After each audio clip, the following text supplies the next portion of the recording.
વિજય હવે નવી યાત્રા પર હતો. માતાના સંકેત મુજબ તે એક દૂર આવેલા ગામ તરફ જઈ રહ્યો હતો. રસ્તો લાંબો અને મુશ્કેલ હતો, પરંતુ તેના દિલમાં એક જ વિશ્વાસ હતો: જય મા ચામુંડા, જય મા ચામુંડા. નવા ગામમાં પ્રવેશ. કેટલાક દિવસોની યાત્રા પછી વિજય ગામ પહોંચ્યો. પરંતુ આ ગામ પહેલા જેવા ગામોથી અલગ હતું. અહીં અજીબ શાંતિ હતી. લોકોના ચહેરા પર ડર સ્પષ્ટ દેખાતો હતો. કોઈ હસતું નહોતું, બધા ગભરાયેલા લાગતા હતા. ગામનો ભયંકર રહસ્ય. વિજયે એક વૃદ્ધને પૂછ્યું, બાબા, અહીં શું થયું છે? વૃદ્ધ ધીમા અવાજમાં બોલ્યા, બેટા, અહીં એક દુષ્ટ શક્તિનો આતંક છે. દરરોજ રાત્રે કોઈ ના કોઈ ગાયબ થઈ જાય છે. વિજય ચોંકી ગયો. ગાયબ? વૃદ્ધ બોલ્યા, હા, અને કોઈ પાછો આવ્યો નથી. રાત્રિનો ભયાનક દ્રશ્ય. વિજયે નક્કી કર્યું કે તે સત્ય જાણશે. તે રાત્રે ગામમાં જ રહ્યો. જેમ જ અંધારું થયું, વાતાવરણ બદલાઈ ગયું. ઠંડો પવન વહેવા લાગ્યો. અચાનક એક ચીસ સંભળાઈ, બચ્ચાઓ. વિજય તરત જ દોડી ગયો. નવી દુષ્ટ શક્તિનો સામનો. એક ખાલી મેદાનમાં કાળો ધુમાડો ફેલાયો હતો અને તેમાં એક ભયંકર આકાર દેખાયો. તે બોલ્યો, આ ગામ હવે મારું છે. વિજય નીડર બની આગળ આવ્યો. હું તને રોકવા આવ્યો છું. યુદ્ધ શરૂ. દુષ્ટ શક્તિ હસીને બોલી, તું પણ બાકી બધાની જેમ ગાયબ થઈ જશે. તેને કાળી ઉર્જાનો પ્રહાર કર્યો. વિજયે માતાને યાદ કરી કહ્યું, જય મા ચામુંડા. એક જ તેજ પ્રકાશ ફેલાયો અને પ્રહાર અટકી ગયો.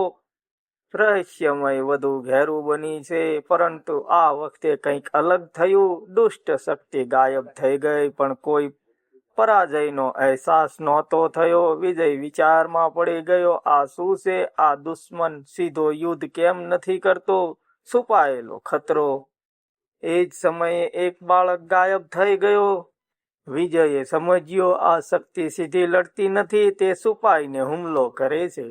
નવી યોજના. વિજયે ગામના લોકોને ભેગા કર્યા અને કહ્યું, આ વખતે આપણે સમજદારીથી કામ કરવું પડશે. તે બોલ્યો, આ દુશ્મનને બહાર લાવવો પડશે. આ બધાએ એક સાથે કહ્યું, જય મા ચામુંડા. અંતમાં સંકેત. વિજયે મનમાં નક્કી કર્યું, હવે તે આ દુષ્ટ શક્તિનું રહસ્ય શોધીને જ રહેશે. પણ તેને ખબર નહોતી આગળ જે થવાનું હતું તેની અત્યાર સુધીની સૌથી મોટી પરીક્ષા હશે. વાર્તાનો મિત્રો સંદેશ: દરેક દુશ્મન સામે સીધી લડાઈ જ જરૂરી નથી, સમજદારી પણ જરૂરી છે.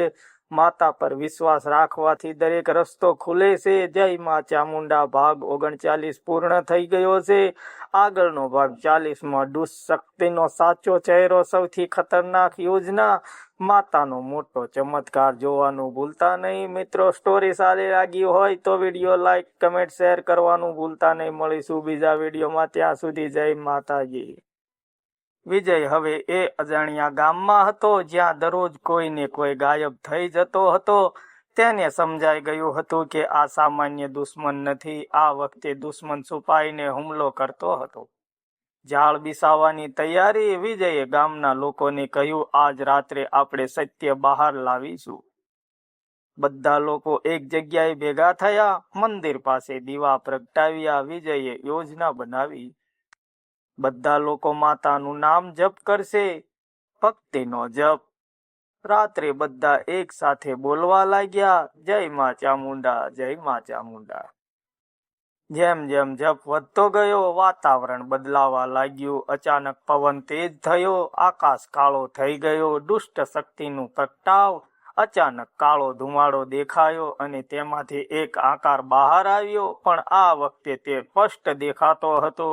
એ કોઈ ભૂત કે રાક્ષસ નહોતો, એ તો એક તાંત્રિક હતો. તે હસીને બોલ્યો, તમે મને બહાર લાવી લીધો છે, પરંતુ હવે તમારું શું થશે? સત્યનો ખુલાસો. વિજય ચોંકી ગયો, તો તું જ લોકોને ગાયબ કરતો હતો? તાંત્રિક બોલ્યો, હા, હું મારી શક્તિ વધારવા માટે લોકોની ઉર્જા લઈ રહ્યો હતો. ગામના લોકો ડરી ગયા. ભયંકર યુદ્ધ. વિજયે ગુસ્સે થઈને કહ્યું, હવે તારો અંત નિશ્ચિત છે. તાંત્રિકે કાળી શક્તિથી હુમલો કર્યો. વિજયે માતાને યાદ કરી હાથ આગળ કર્યો. વિજય મા ચામુંડા આ શું છે? વિજય બોલ્યો, આ માતાની શક્તિ છે. અંતિમ પ્રહાર. વિજયે પોતાની આખી શક્તિ એકઠી કરી અને અંતિમ પ્રહાર કર્યો. એક જ ક્ષણે કાળી શક્તિ તૂટી ગઈ. તાંત્રિક જમીન પર પડી ગયો. તેની શક્તિ સમાપ્ત થઈ ગઈ. ગામમાં ખુશી. જે લોકો ગાયબ હતા તેઓ ફરી પાછા આવી ગયા. ગામમાં ખુશી છવાઈ ગઈ. બધા બોલ્યા, જય મા ચામુંડા, જય મા ચામુંડા. વિજયનો સંકલ્પ. વિજયે વિચાર્યું, હવે જ્યાં જ્યાં અંધકાર હશે હું ત્યાં જઈશ. તેની યાત્રા હવે વધુ મોટી બની ગઈ હતી. વાર્તાનો મિત્રો સંદેશ: દુષ્ટ એટલી પણ ચાલાક હોય, સત્ય સામે ટકી શકતી નથી. ભક્તિ અને હિંમતથી દરેક સંકટ દૂર થાય છે. જય મા ચામુંડા. ભાગ 40 પૂર્ણ થયો. આગળ ભાગ 41માં નવી જગ્યાએ નવો ખતરો, વધુ શક્તિશાળી દુશ્મન, માતાની નવી લીલા. મિત્રો જોવાનું ભૂલતા નહીં. વિડીયો સારો લાગ્યો હોય તો લાઈક, કમેન્ટ, શેર જરૂર કરજો. મળીશું બીજા વિડીયોમાં. ત્યાં સુધી જય માતાજી.